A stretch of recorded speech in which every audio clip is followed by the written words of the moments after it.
tables, des bouteilles d'essence installées sur des étalages ou encore des bidons stockés ça et là, voilà le dispositif type des vendeurs de Kpayor, le carburant de la contrebande. La proximité avec les populations ne semble pas émousser les ardeurs de ces vendeurs, bien au contraire, ce qui expose tout un chacun à de grands risques.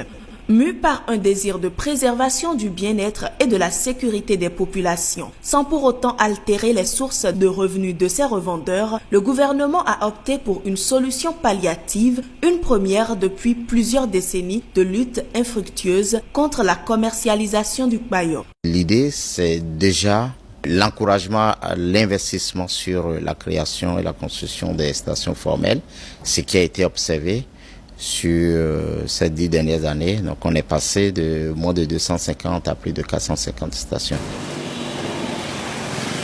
S'il est vrai que le nombre de stations-service a littéralement explosé depuis 2016, ces stations-service modernes construites selon les standards internationaux mettent l'accent sur la qualité des équipements et le confort.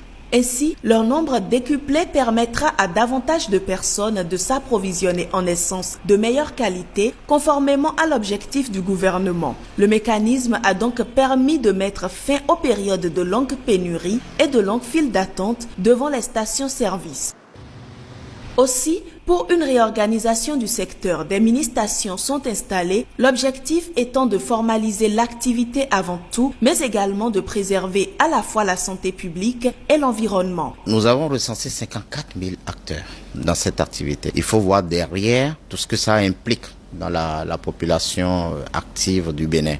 Et il ne s'agira pas d'empêcher de commercialiser le produit qui vient de la contrebande, mais il faut commercialiser ce produit avec un dispositif, et ce dispositif, ce sont les mini-stations. Du coup, le gouvernement a pensé à ne pas supprimer cette activité, mais de réaménager la façon dont cette activité est gérée, sachant que mettre à disposition les machines, ça pourrait les rendre un peu plus professionnels.